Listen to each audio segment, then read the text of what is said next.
नमस्कार दोस्तों, स्वागत है आपका हमारे YouTube चैनल फ्री एजुकेशन में। दोस्तों आज के इस वीडियो में हम आरआरबी एनटीपीसी के मॉडल पेपर नंबर 3 को हल करेंगे। इससे पहले हम एनटीपीसी के 2 मॉडल पेपर अपलोड कर चुके हैं, तो यदि आपने हमारे पुराने वीडियो नहीं देखे तो इनको भी देख सकते हैं।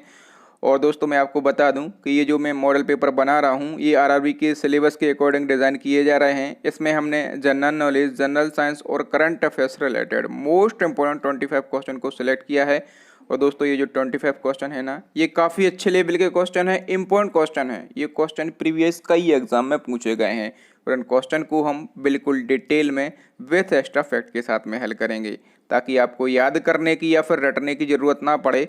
तो चलिए फटाफट से शुरू कर लेते हैं। नंबर फर्स्ट क्वेश्चन है, 1954 का पहला फिल्म फेयर पुरस्कार किस फिल्म को दिया गया था? तो देखिए दोस्तों, जितने भी क्वेश्चन इस वीडियो लेक्चर में लाया हूँ, यदि आपको किसी भी क्वेश्चन का आंसर पता है तो वीडियो को पॉज करके अपना आंसर लगाएं। इसके बाद मैं आंसर बताऊंगा और क्वेश्चन के रिलेशन में जितने भी एक्स्ट्रा फैक्ट बन सकते हैं सभी को समझाऊंगा। और हाँ, वीडियो के लास्ट में अपना स्कोर जरूर शेयर करना है कि आपने 25 में से कितने क्वेश्चन का सही आंसर दिया।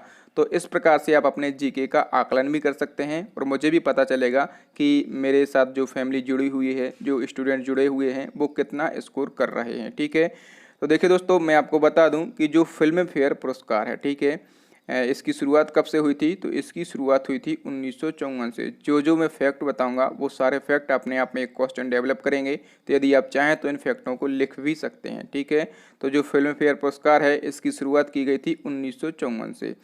और देखिए ये पुरस्कार वितरित कब किए गए थे? तो ये 1954 में ही ये पुरस्कार वितरित किए गए थे। और पहला फिल्म फेयर पुरस्कार जो है ये दिया गया था 2 बीघा जमीन फिल्म के लिए। तो इस क्वेश्चन का सी ऑप्शन सही हो जाएगा। देखिए दोस्तों, यहाँ से कुछ और फैक्ट पूछे जाएंगे जो कि मैंने यहाँ पर लिख दिए हैं, तो यदि आप चाहें तो इनका स्क्रीनशॉट भी ले सकते हैं। आपसे क्वेश्चन ये पूछा जाएगा कि 1954 में सर्वश्रेष्ठ अभिनेता का फिल्म फेयर पुरस्कार किसने जीता? तो वो जीता था दिलीप कुमार ने। ठीक है, और इनको किस फिल्म के लिए ये पुरस्कार दिया गया था? तो इनको दाग फिल्म के लिए ये पुरस्कार दिया गया था। और नेक्स्ट आपसे फैक्ट पूछा जाएगा कि 1954 में सर्वश्रेष्ठ अभिनेत्री का फिल्म फेयर पुरस्कार किसको दिया गया था? तो वो दिया गया था मीना कुमारी को। ठीक है, और किस फिल्म के लिए दिया गया था इनको? तो बैजू बावरा फिल्म के लिए दिया गया था। अगला क्वेश्चन आपसे ये पूछा जाएगा कि 1954 में सर्वश्रेष्ठ निर्देशक का फिल्म फेयर पुरस्कार किसको दिया गया था? तो वो दिया गया था बिमल राय को। किसको दिया गया था? बिमल राय को दिया गया था। ये सारे फैक्ट आपको याद रखना है। नेक्स्ट क्वेश्चन देख लेते हैं। नंबर सेकंड क्वेश्चन है, सूचना का अधिकार अधिनियम यानी कि आरटीआई एक्ट किस वर्ष में लागू हुआ था? मोस्ट इंपॉर्टेंट क्वेश्चन है। तो देखिए दोस्तों, मैं आपको बता दूं कि जो सूचना का अधिकार अधिनियम है ये लागू हुआ था 2005 में। तो इस क्वेश्चन का सी ऑप्शन सही हो जाएगा। ठीक है, इसको शॉर्ट में आरटीआई एक्ट कहा जाता है। इसका फुल फॉर्म क्या होता है? राइट टू इंफॉर्मेशन एक्ट इसका फुल फॉर्म होता है। ठीक है, और देखिए दोस्तों, ये एक्ट जो है ये नागरिकों को सूचना का अधिकार उपलब्ध कराने के लिए लागू किया गया था। ये जो एक्ट है, इस एक्ट के तहत भारत का कोई भी नागरिक किसी भी सरकारी निकाय या फिर कार्यालय से 30 दिनों के अंदर जो है जानकारी प्राप्त कर सकता है। ठीक है, और देखिए दोस्तों, यहाँ से कुछ और क्वेश्चन पूछे जाते हैं कि ये जो अधिनियम है ये लोकसभा में कब पारित किया गया? ठीक है, ये लोकसभा में कब पारित किया गया? ये राज्यसभा में कब पारित किया गया? और इसको जो है राष्ट्रपति जी ने कब अनुमति दी? ठीक है, तो ये भी क्वेश्चन पूछे जाते हैं। तो ये लोकसभा में पारित किया गया था 11 मई। ठीक है, 11 मई 2005 को। राज्यसभा में पारित किया गया था 12 मई 2005 को। और राष्ट्रपति जी ने इसको सूचना ये जो अधिनियम है इसको अनुमति कब दी थी? तो इसको अनुमति दी थी राष्ट्रपति जी ने 15 जून 2005 को। ठीक है, तो चूंकि ये क्वेश्चन इम्पोर्टेंट है इसीलिए इस टाइप के आपसे फैक्ट पूछ लिए जाते हैं एग्जाम में। तो ये 3 डेटें भी आपको याद रखना है। तो चलिए नेक्स्ट क्वेश्चन देख लेते हैं। नंबर थर्ड क्वेश्चन है, अम्लीय वर्षा यानी कि एसिड रेन में होता है। तो जो अम्लीय वर्षा होती है इसमें क्या क्या होता है? तो देखिए दोस्तों, इसमें जो है सल्फ्यूरिक और नाइट्रिक अम्ल होते हैं। ठीक है, कौन कौन से अम्ल होते हैं? तो इसमें सल्फ्यूरिक और नाइट्रिक अम्ल होते हैं। तो इस क्वेश्चन का डी ऑप्शन सही हो जाएगा। देखिए दोस्तों, अम्लीय वर्षा होती क्या है? वह वर्षा, ठीक है, वह वर्षा जिसके जल का पीएच मान 5.6 से कम हो। ठीक है, जिसके जल का पीएच मान 5.6 से कम हो अम्लीय वर्षा कहलाती है। तो ये पीएच मान भी हमें याद रखना है। नेक्स्ट क्वेश्चन है, जंग रहित लोहा बनाने में प्रयुक्त होने वाली महत्वपूर्ण धातु कौन सी है? तो देखिए दोस्तों, यदि आपको जंग रहित लोहा बनाना है तो उसमें आप क्रोमियम धातु का यूज़ करेंगे। तो इस क्वेश्चन का सी ऑप्शन सही हो जाएगा, ठीक है। और जंग रहित लोहा बनाने के लिए कितने परसेंट क्रोमियम मिलाया जाता है? तो 18% क्रोमियम मिलाया जाता है, ठीक है। और ये जो मिश्रण बन के तैयार होता है, इस मिश्रण को क्या कहा जाता है दोस्तों? तो इस मिश्रण को जो है स्टेनलेस स्टील कहा जाता है। क्या कहा जाता है? स्टेनलेस स्टील कहा जाता है। और देखिए दोस्तों, यदि आपको मेरे द्वारा पढ़ाए गए क्वेश्चन, बताए गए फैक्ट पसंद आ रहे हैं तो प्लीज़ वीडियो को लाइक ज़रूर करें और अपने दोस्तों के साथ इस वीडियो को ज़रूर शेयर करें। जितने भी आपके पास, जितने भी आपके मोबाइल में स्टडी रिलेटेड व्हाट्सएप ग्रुप हों, सभी में इस वीडियो को शेयर करना है। और हमारे चैनल को सब्सक्राइब भी कर लेना है, बेल आइकन भी दबा लेना है। बच्चे बोल रहे हैं, बहुत सारे लोग कमेंट भी कर रहे हैं कि सर नोटिफिकेशन नहीं आ रहे हैं। तो भाई आपको क्या करना है, चैनल को सब्सक्राइब कर लेना है और बेल आइकन दबाना है, तभी नोटिफिकेशन आएंगे। और नहीं आ रहा है ना तो कोई बात नहीं है, रोज़ सुबह 7 बजे वीडियो डलता है। आपको केवल यूट्यूब पर फ्री एजुकेशन सर्च कर लेना है। क्या सर्च करना है? फ्री एजुकेशन आपको यूट्यूब पर सर्च कर लेना है। तो चलिए बिना समय खराब करे हम नेक्स्ट क्वेश्चन देख लेते हैं। नंबर 5 क्वेश्चन कह रहा है कि हाल ही में डुमराव महाराजा कमल बहादुर सिंह का निधन हो गया है, वह कौन थे? करंट अफेयर्स का क्वेश्चन है। तो देखिए दोस्तों, ये जो डुमराव महाराजा कमल बहादुर सिंह है ना, ये पहली लोकसभा में सांसद थे। कौन थे? पहली लोकसभा में ये सांसद थे। तो इस क्वेश्चन का ए ऑप्शन सही हो जाएगा, ठीक है दोस्तों। जो पहली लोकसभा थी, ठीक है, पहली लोकसभा हुई थी स्वतंत्रता के बाद 1952 में, ठीक है। उस लोकसभा के ये सांसद थे और इनकी जो है 93 वर्ष की आयु में निधन हो गया है, ठीक है। और ये एकमात्र, अभी तक ये एकमात्र जीवित सांसद थे जिन्होंने पहली लोकसभा में हिस्सा लिया था, और ये निर्दलीय सदस्य बने थे, ठीक है। इनकी सीट कौन सी थी? तो ये बक्सर सीट से जो है चुनाव जीते थे और निर्दलीय चुनाव जीते थे। नेक्स्ट क्वेश्चन देख लेते हैं। नेक्स्ट क्वेश्चन है, नील गाय निम्न में से किस कुल में आती है? तो देखिए दोस्तों, आप लोग फोटोज में देख पा रहे होंगे, ये नील गाय है और ये जो है ये हिरण कुल में आती है। तो इस क्वेश्चन का सी ऑप्शन सी हो जाएगा। कुछ स्टूडेंट यहाँ पर कंफ्यूज हो जाते हैं और यहाँ पर गाय शब्द देख के जो है वो गाय कुल पर क्लिक कर देते हैं, जो कि गलत है। जो नील गाय है ये हिरण कुल में आती है, ठीक है। और देखिए दोस्तों, नील गाय जो है भारत में पाई जाने वाली सबसे बड़ी मृग प्रजाति है, ठीक है। आपको ये भी याद रखना है कि जो नील गाय है ये भारत में पाई जाने वाली सबसे बड़ी मृग प्रजाति है। देखिए, मृग किन जंतुओं को कहा जाता है? मृग जो है उन जंतुओं को कहा जाता है जिनके सींग जो है स्थायी होते हैं, ठीक है। ये जो इनके सींग हैं ये स्थायी होते हैं, यानी कि हर साल गिर कर नहीं उगते, ठीक है। इनको स्थायी सींग कहा जाता है। नेक्स्ट क्वेश्चन है, इंडियन रेलवे ने रेलवे सुरक्षा बल यानी कि आरपीएफ का नाम बदलकर निम्न में से क्या रखा है? तो देखिए दोस्तों, जो भी नाम बदले जाते हैं वो आपके एग्जाम पॉइंट ऑफ व्यू से इम्पोर्टेंट होते हैं। तो रेलवे ने भी अभी रेलवे सुरक्षा बल यानी कि रेलवे प्रोटेक्शन फोर्स का नाम बदल दिया है और इसका नया नाम रखा है भारतीय रेलवे सुरक्षा बल सेवा। क्या नाम रखा है? भारतीय रेलवे सुरक्षा बल सेवा जो है आरपीएफ का नया नाम रखा है। नेक्स्ट क्वेश्चन देख लेते हैं। नंबर 8 क्वेश्चन है, बेसबॉल। कह रहा है कि बेसबॉल किस देश का नेशनल गेम है? तो जो बेसबॉल है ये अमेरिका का नेशनल गेम है।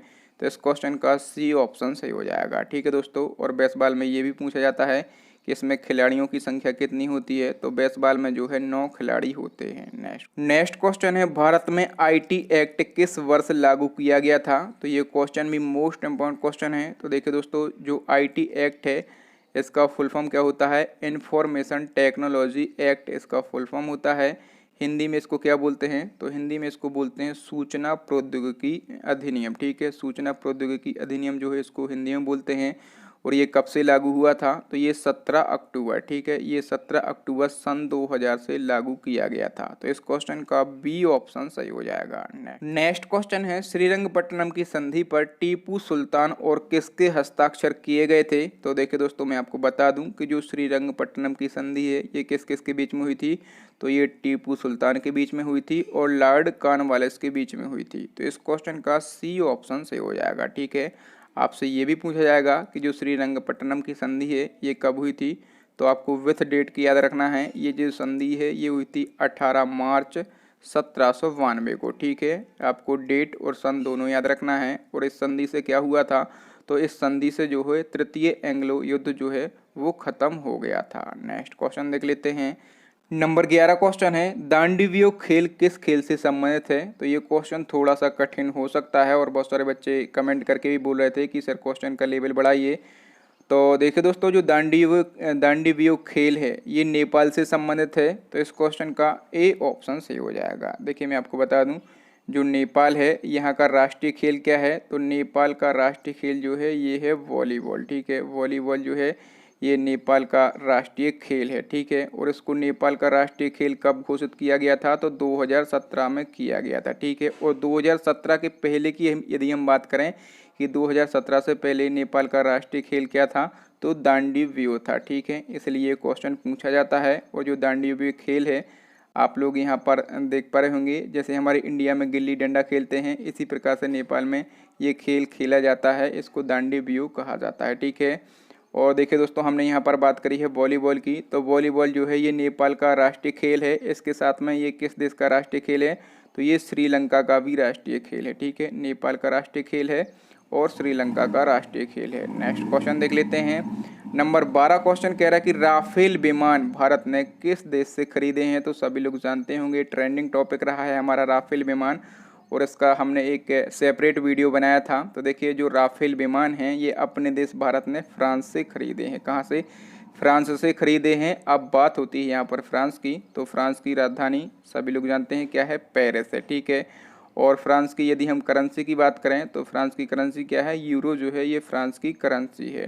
नेक्स्ट क्वेश्चन है, राफेल विमान को किस कंपनी ने बनाया था, मोस्ट इंपोर्टेंट क्वेश्चन है। तो देखिए, राफेल विमान हमने फ्रांस से खरीदे हैं और फ्रांस की ही कंपनी है, उसका नाम है दी साल्ट एविएशन। इस कंपनी ने जो है राफेल विमान को डेवलप किया है, तो इस क्वेश्चन का डी ऑप्शन सही हो जाएगा। ठीक है दोस्तों, देखिए दोस्तों, ये जो कंपनी है इसकी स्थापना भी आपसे पूछी जा सकती है कि इसकी स्थापना कब हुई थी, तो इसकी स्थापना हुई थी 1929 में। ठीक है, और इस कंपनी का हेड क्वार्टर कहाँ पर स्थित है, तो फ्रांस की राजधानी पेरिस में। ठीक है, फ्रांस की राजधानी है पेरिस, और यहीं पर जो है दी साल्ट एविएशन कंपनी का हेड क्वार्टर स्थित है। ठीक है दोस्तों, और देखिए दोस्तों, जनरल इन्फॉर्मेशन के लिए मैं आपको बता दूं, जो राफेल विमान है, ठीक है, जो राफेल विमान है ये रडार को चकमा देने के लिए माहिर हैं। ठीक है, ये जो विमान है ये रडार को चकमा देने के लिए माहिर हैं। ठीक है, कुछ लोग तो रडार भी नहीं जानते होंगे। तो देखिए, रडार जो है एक टेक्नोलॉजी है। ठीक है, इसके माध्यम से हम क्या करते हैं, तो जो हमारे विमान हैं इनकी स्पीड को पता कर सकते हैं।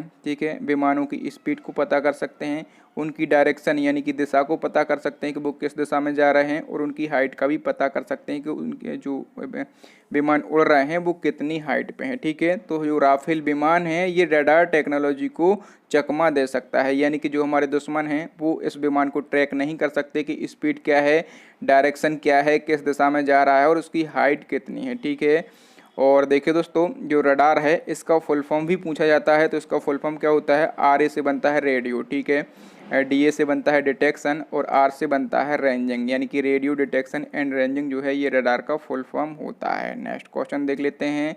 नंबर 14 क्वेश्चन है, कह रहा है कि गूगल पे इंडिया का नया सलाहकार किसे नियुक्त किया गया है, तो जो गूगल पे इंडिया है इसके न्यू एडवाइज़र बनाए गए हैं, उनका नाम है शिखा शर्मा। क्या नाम है, शिखा शर्मा उसका नाम है, तो इस क्वेश्चन का सी ऑप्शन सही हो जाएगा। देखो दोस्तों, यहाँ पर बात हुई है गूगल की, तो गूगल क्या है, एक बहुत ही फेमस सर्च इंजन है। ठीक है, इसकी स्थापना आपसे हमेशा पूछी जाती है, तो गूगल की स्थापना की गई थी 1998 में। इसका हेड क्वार्टर कहाँ पर है, तो कैलिफोर्निया में इसका हेड क्वार्टर स्थित है। और गूगल के संस्थापक कौन थे, तो देखिए दोस्तों, सर्गेई ब्रिन और लैरी पेज जो हैं ये गूगल के संस्थापक थे। मोस्ट इम्पॉर्टेंट फैक्ट हैं, ये सारे फैक्ट आपको याद रखना है।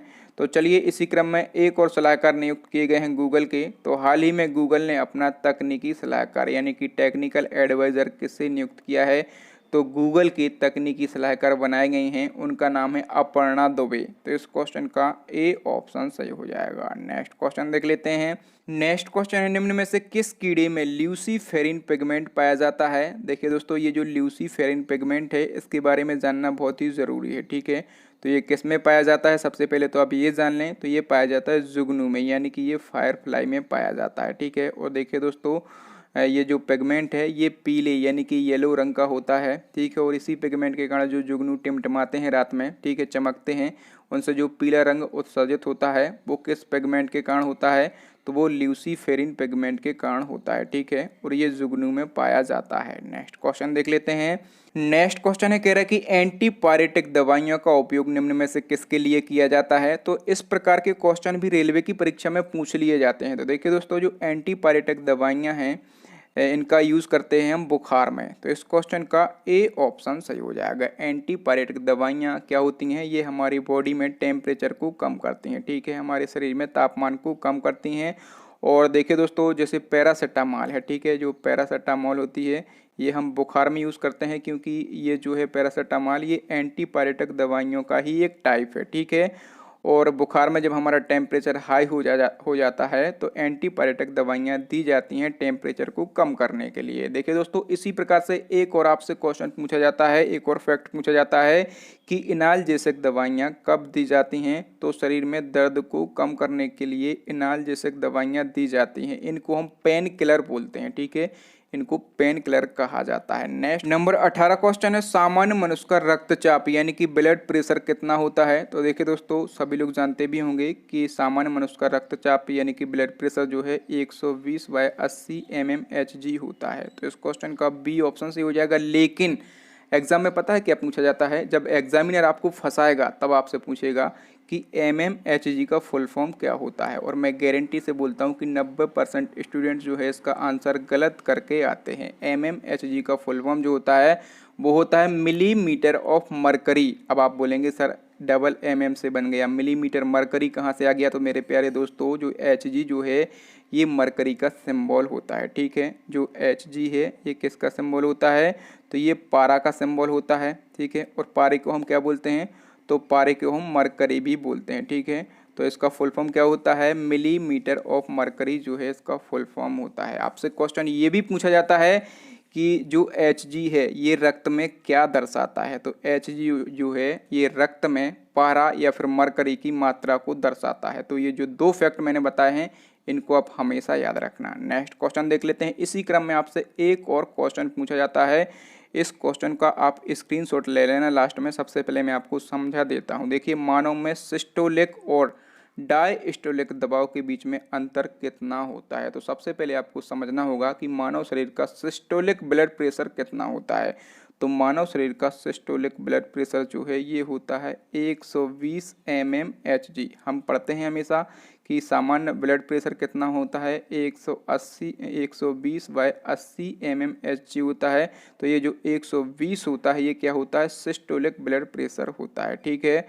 और ये जो 80 होता है ये क्या होता है, तो ये डायस्टोलिक ब्लड प्रेशर होता है। ये कितना होता है, ये 80 mmHg होता है। और इनके बीच का जो डिफरेंस है वो कितना होता है, तो वो होता है 40 mmHg। तो इस क्वेश्चन का आंसर क्या हो जाएगा, नंबर ए 40 mmHg। आप चाहें तो इसका स्क्रीनशॉट भी ले सकते हैं। नंबर 20 क्वेश्चन भी मोस्ट इंपॉर्टेंट क्वेश्चन है। कह रहा है कि कौन सा टेस्ट कलर ब्लाइंडनेस के निदान के लिए किया जाता है। तो कलर ब्लाइंडनेस के निदान के लिए हम कौन सा टेस्ट करते हैं। सबसे पहले आपको ये समझना होगा कि ये कलर ब्लाइंडनेस होता क्या है। तो देखिए, यह एक आँखों की बीमारी है, ठीक है, और ये बीमारी आनुवंशिक होती है। इस बीमारी में होता क्या है कि मनुष्य लाल और हरे रंग में भेद नहीं कर पाता, ठीक है।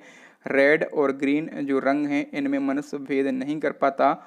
और ये जो कलर ब्लाइंडनेस है इसके निदान के लिए हम इशआरा टेस्ट करते हैं। कौन सा टेस्ट करते हैं, इशआरा टेस्ट करते हैं। तो इस क्वेश्चन का ए ऑप्शन सही हो जाएगा। देखो दोस्तों, यहाँ पर कुछ और ऑप्शन लिखे हैं, जैसे नंबर बी पे लिखा है विडाल टेस्ट। तो विडाल टेस्ट हम किसके लिए करते हैं, तो विडाल टेस्ट किया जाता है टाइफाइड के लिए, ठीक है।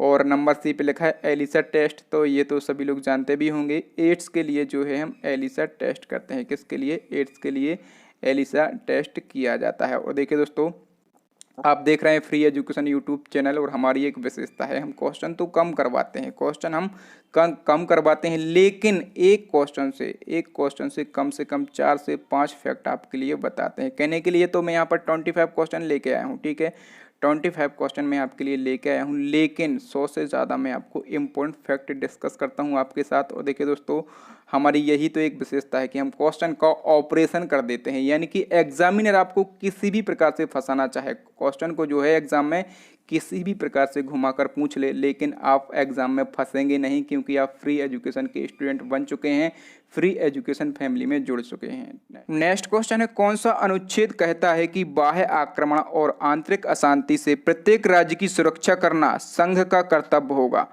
तो बाह्य आक्रमण और आंतरिक अशांति से प्रत्येक राज्य की सुरक्षा करना संघ का कर्तव्य होगा, ये कहता है अनुच्छेद 355। तो इस क्वेश्चन का ए ऑप्शन सही हो जाएगा। याद रखेंगे, इंपॉर्टेंट क्वेश्चन है। यहाँ पर यदि हम अनुच्छेद 216 की बात करें तो इसमें क्या वर्णन किया गया है, तो जो हाई कोर्ट हैं, ठीक है, जो हाई कोर्ट हैं इनके गठन से संबंधित है अनुच्छेद 216, और अनुच्छेद 368 जो है ये संविधान संशोधन से संबंधित है, ठीक है, संविधान संशोधन से संबंधित है अनुच्छेद 368। 22 क्वेश्चन है, मक्का के लिए कौन सी मृदा सर्वाधिक उपयुक्त होती है। तो मक्का के लिए जो है दोमट मिट्टी, मक्का के लिए दोमट मिट्टी जो है ये सबसे ज़्यादा उपयुक्त होती है, ठीक है दोस्तों। और आपसे एक और क्वेश्चन पूछा जाता है कि मक्का उत्पादन में कौन सा देश जो है पहले स्थान पर है। तो मक्का के उत्पादन में अमेरिका देश जो है ये पहले स्थान पर है। नेक्स्ट क्वेश्चन देख लेते हैं। नंबर 23 क्वेश्चन है, जापान का मैनचेस्टर किस शहर को कहा जाता है। तो जापान का मैनचेस्टर कहा जाता है ओसाका शहर को। किसको? ओसाका शहर को कहा जाता है। और जापान की राजधानी क्या है? तो जापान की राजधानी है टोक्यो। नेक्स्ट क्वेश्चन देख लेते हैं। नंबर 24 क्वेश्चन है, पाउली एक्सप्रेस के नाम से किसे जाना जाता है। मोस्ट इंपोर्टेंट क्वेश्चन है। तो पाउली एक्सप्रेस के नाम से जाना जाता है पीटी उषा को, ठीक है, पीटी उषा को जाना जाता है। तो इस क्वेश्चन का ए ऑप्शन सही हो जाएगा। और पीटी उषा कौन है? तो ये भारत की फेमस महिला एथलीट हैं, ठीक है, भारत की फेमस महिला एथलीट हैं। इनको पाउली एक्सप्रेस के नाम से जाना जाता है। और एक और इनका निकनेम है, ठीक है, दूसरा इनका निकनेम क्या है? तो इनको उड़न परी भी कहा जाता है दोस्तों, ठीक है, इनको उड़न परी भी कहा जाता है। और देखिए, कोई भी फेमस पर्सनालिटी हो, ठीक है, कोई भी फेमस पर्सनालिटी हो, उससे ये ज़रूर पूछा जाता है कि वो पर्सनालिटी, वो व्यक्तित्व जो है वो कहाँ से बिलोंग करता है। तो ये जो पीटी उषा हैं ये कहाँ से बिलोंग करती हैं? तो ये केरला से बिलोंग करती हैं, ठीक है, केरला से बिलोंग करती हैं। और इनकी आत्मकथा का नाम क्या है? तो इनकी आत्मकथा का नाम है गोल्डन गर्ल, ठीक है, ये भी मैं यहाँ पर लिख दे रहा हूँ। गोल्डन गर्ल जो है ये इनकी आत्मकथा का नाम है, ठीक है। और देखिए दोस्तों, यहाँ पर नंबर बी पे हिमा दास लिखा है। इनका भी आपसे पूछा जाएगा कि हिमा दास को जो है किस उपनाम से जाना जाता है। तो इनको जो है ढींग एक्सप्रेस के नाम से जाना जाता है। किस नाम से? तो इनको जो है ढींग एक्सप्रेस के नाम से जाना जाता है, ये भी आपको याद रखना है। नेक्स्ट क्वेश्चन देख लेते हैं। नंबर 25 क्वेश्चन कह रहे हैं कि नोबेल पुरस्कार प्राप्त करने वाले प्रथम एशियाई व्यक्ति कौन थे। तो देखिए दोस्तों, नोबेल पुरस्कार प्राप्त करने वाले प्रथम एशियाई व्यक्ति, उनका नाम है रविन्द्रनाथ टैगोर। तो इस क्वेश्चन का सी ऑप्शन सही हो जाएगा। यदि आपसे पूछा जाए कि नोबेल पुरस्कार प्राप्त करने वाले प्रथम भारतीय व्यक्ति, तब भी आपको रविन्द्रनाथ टैगोर लगाना है। यदि आपसे पूछा जाए कि नोबेल पुरस्कार प्राप्त करने वाले प्रथम एशियाई व्यक्ति, तब भी आपको रविन्द्रनाथ टैगोर लगाना है। नोबेल पुरस्कार से रिलेटेड जितने भी क्वेश्चन बन सकते हैं मैंने सभी यहाँ पर लिख दिए हैं। तो चलिए एक बार में हम सभी को डिस्कस कर लेते हैं। नोबेल पुरस्कार जो है स्वीडन के वैज्ञानिक अल्फ्रेड नोबेल की याद में हर साल दिया जाता है, ठीक है। जो नोबेल पुरस्कार है इसकी स्थापना कब की गई थी दोस्तों? तो 1901 में इसकी स्थापना की गई थी। और ये वर्तमान में 6 क्षेत्रों में दिया जाता है, ठीक है। ये भी आपसे क्वेश्चन पूछा जाएगा, कितने क्षेत्रों में दिया जाता है? तो 6 क्षेत्रों में दिया जाता है। कौन कौन से क्षेत्रों में? तो देखिए मैं आपको बता दूं, 6 क्षेत्रों में दिया जाता है। पहले 5 क्षेत्रों में दिया जाता था, ठीक है, पहले 5 क्षेत्रों में दिया जाता था, लेकिन ये अर्थशास्त्र के क्षेत्र में भी दिया जाने लगा है 1968 से, ठीक है। तो आपसे ये क्वेश्चन भी पूछा जाएगा कि ये अर्थशास्त्र के क्षेत्र में नोबेल पुरस्कार कब से दिया जाने लगा है? तो 1968 से दिया जाने लगा है, ठीक है। तो 6 क्षेत्र कौन कौन से हो जाते हैं? एक तो हो जाता है साहित्य, दूसरा भौतिकी, तीसरा रसायन, चौथा चिकित्सा और 5वां हो जाता है शांति और 6वां हो जाता है अर्थशास्त्र। इन 6 क्षेत्रों में नोबेल पुरस्कार दिया जाता है, ठीक है। और पहला नोबेल पुरस्कार मैं आपको बता चुका हूं कि पहले भारतीय और प्रथम एशियाई कौन थे, तो वो थे रविन्द्रनाथ टैगोर। अब आपको ये याद रखना है कि रविन्द्रनाथ टैगोर को नोबेल पुरस्कार किस वर्ष दिया गया था। तो दोस्तों इनको 1913 में नोबेल प्राइज दिया गया था। किस क्षेत्र में दिया गया था? तो साहित्य के क्षेत्र में दिया गया था और अपनी रचना गीतांजलि के लिए दिया गया था। ठीक है, 3 फैक्ट आपको याद रखना है कि इनको 1913 में दिया गया था, साहित्य के क्षेत्र में दिया गया था और इनकी रचना थी गीतांजलि, इसके लिए दिया गया था। अभी और फैक्ट हैं, ये फैक्ट भी पूछे जाते हैं नोबेल पुरस्कार से। पूछा जाता है कि नोबेल पुरस्कार पाने वाली प्रथम भारतीय महिला का नाम बताइए। तो नोबेल पुरस्कार पाने वाली प्रथम भारतीय महिला हैं, उनका नाम है मदर टेरेसा। ठीक है, इनको कब दिया गया था नोबेल पुरस्कार? तो इनको 1979 में दिया गया था। और किस क्षेत्र में इनको नोबेल पुरस्कार दिया गया था? तो इनको शांति के क्षेत्र में नोबेल पुरस्कार दिया गया था। ठीक है, और देखिए दोस्तों, मैडम क्यूरी के रिलेशन में हमें एक फैक्ट याद रखना है, ये फैक्ट भी आपके एग्जाम में बन सकता है। क्वेश्चन देखिए, मैडम क्यूरी जो हैं पहली ऐसी महिला हैं, जो मैडम क्यूरी हैं पहली ऐसी महिला हैं जिन्हें 2 बार नोबेल पुरस्कार से सम्मानित किया गया था। ठीक है, इनको नोबेल प्राइज से कब कब सम्मानित किया गया था? तो इनको नोबेल प्राइज से जो है 1903 में और 1911 में सम्मानित किया गया था। ठीक है, तो मैडम क्यूरी के रिलेशन में ये भी फैक्ट है, ये फैक्ट भी आपको याद रखना है। तो दोस्तों आज के लिए इतना ही। अब नेक्स्ट एंड लास्ट क्वेश्चन है आपके लिए, चैलेंजिंग क्वेश्चन है जो कि हम पूछते हैं हमारे प्रीवियस वीडियो से। क्वेश्चन कह रहा है कि 22 फरवरी को विश्व भर में कौन सा दिवस मनाया जाता है? तो देखिए दोस्तों, आपके लिए 4 ऑप्शन भी दिए गए हैं और इस क्वेश्चन को मैंने प्रीवियस वीडियो में डिस्कस भी किया था। तो आपको क्या करना है कि इसका आंसर बताना है और इस दिवस की थीम बताना है कि ये दिवस क्यों मनाया जाता है। तो थैंक यू दोस्तों, वीडियो देखने के लिए बहुत बहुत धन्यवाद। आपको वीडियो कैसा लगा ईमानदारी से हमें कमेंट करके ज़रूर बताएं और यदि आपको वीडियो अच्छा लगा हो तो प्लीज़ वीडियो को लाइक करें, कम से कम अपने 5 दोस्तों के साथ शेयर करें। ठीक है, इस वीडियो को जितने भी आपके व्हाट्सएप पे स्टडी रिलेटेड व्हाट्सएप ग्रुप हों, आपको ऐसा लग रहा हो कि ये कंटेंट, ये वीडियो, ये क्वेश्चन मज़ेदार हैं, ये क्वेश्चन आपके एग्जाम में हेल्प करेंगे, तो आपके भाई बहन को इस वीडियो को ज़रूर शेयर करें और हमारे चैनल को सब्सक्राइब करने के साथ साथ बेल आइकन ज़रूर दबा लें। इससे क्या होगा कि जब भी मैं कोई नया और लेटेस्ट वीडियो डालूंगा तो उसका नोटिफिकेशन आपको मिल जाएगा और वीडियो आप सबसे पहले देख पाएंगे। और क्या करना है दोस्तों, तो जो मॉडल पेपर की हमारी सीरीज चल रही है इसकी मैंने प्ले लिस्ट बना दी है। ठीक है, तो प्ले लिस्ट को विजिट करके आप सारे के सारे मॉडल पेपर एक साथ देख सकते हैं। और दोस्तों जो 2019 में मैंने मॉडल पेपर बनाए थे, समथिंग 30 मॉडल पेपर मैंने बना दिए थे और ये सीरीज़ हमने शुरू से स्टार्ट की है, ये सीरीज़ हमने फिर से स्टार्ट की है। तो यदि आप चाहें तो पुरानी सीरीज़ भी देख सकते हैं, वहाँ पर आपको 30 वीडियो मिल जाएंगे। अदरवाइज़ ये नई सीरीज़ तो मैं और भी अच्छे क्वेश्चन के साथ लेकर आ रहा हूँ। तो थैंक यू दोस्तों, वीडियो देखने के लिए बहुत बहुत धन्यवाद। मिलते हैं अगले वीडियो में, तब तक के लिए जय हिंद, जय भारत, वंदे मातरम।